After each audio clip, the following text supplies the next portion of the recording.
मामले में जानकारी ले रहा है। कोरोनिल पर बोले हैं आयुष मंत्री हरक सिंह रावत।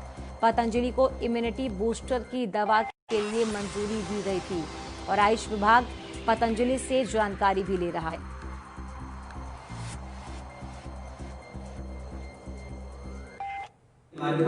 पतंजलि योगपीठ द्वारा कोरोना को लेकर लॉन्च की गई दवाई को लेकर एक बार फिर से विवाद खड़ा हो गया है। क्या अभी वर्तमान स्थिति है? मेरे साथ बात करने के लिए मौजूद हैं उत्तराखंड के आयुष मंत्री डॉक्टर हरक सिंह रावत। सर, वर्तमान में स्थिति क्या है? सरकार का इस पे क्या स्टैंड है फिलहाल? देखिए, इसमें जून में उन्होंने हमारे यहाँ आवेदन किया था और हमारे जो लाइसेंस अथॉरिटी आयुष मंत्रालय में, आयुष निदेशालय में, उसने उनको जो प्रतिरक्षा क्षमता को विकसित करने के लिए, जो बीमारियों से लड़ने की क्षमता होती है इंसान की, उसकी क्षमता को विकसित करने के लिए उन्होंने हमारे यहाँ से लाइसेंस लिया था।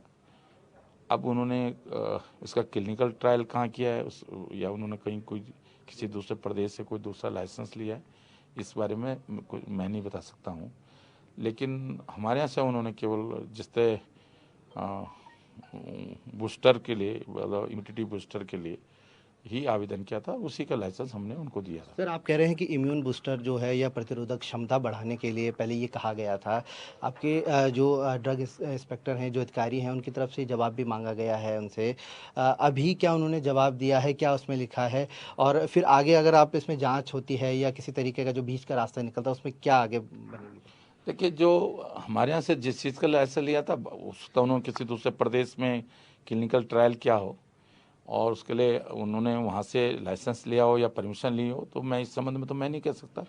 मैं तो उतना ही कह सकता हूँ जितना उन्होंने हमारे यहाँ से लाइसेंस लिया। भारत सरकार ने भी आपसे जानकारी मांगी है, राज्य सरकार से, आयुष मंत्रालय ने, तो उसमें आप लोगों ने क्या जवाब अभी उनको दिया? क्या यही बात है या इसके अलावा कुछ और जानकारियाँ मांगी हैं? नहीं, हमने वही जवाब दे रहे हैं कि भाई हमसे तो प्रतिरक्षा क्षमता विकसित करने के लेकर लाइसेंस लिया है और आगे उन्होंने कहीं कोई और लाइसेंस लिया हो किसी और प्रदेश से, तो इस संबंध में तो वही प्रदेश बता सकता है या जो वो बेहतर ज़्यादा बता सकते हैं। तो हम भारत सरकार को भी जो यथास्थिति है वही भारत सरकार को अवगत करा रहे हैं। सर, आखिरी सवाल मेरा ये है, क्योंकि आयुष विभाग भी एक इम्यून बूस्टर या प्रतिरोधक क्षमता बढ़ाने के लिए आप लगातार सभी लोगों को ये दवा वितरित कर रहे हैं।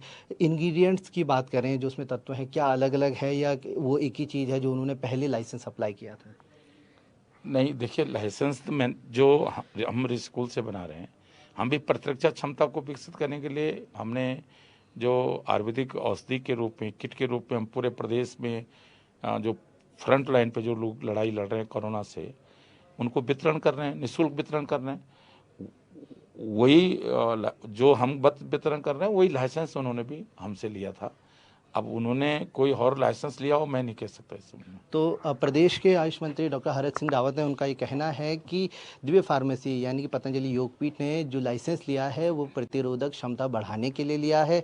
अगर इसके अलावा उन्होंने कोई ह्यूमन ट्रायल किया है तो वो अभी सरकार की जानकारी में नहीं है, उसके लिए उनसे जानकारी ली जाएगी। अपने सहयोगी हर्ष सुनियाल के साथ में प्रियांक वशिष्ठ, इंडिया वॉइस, देहरादून। योग गुरु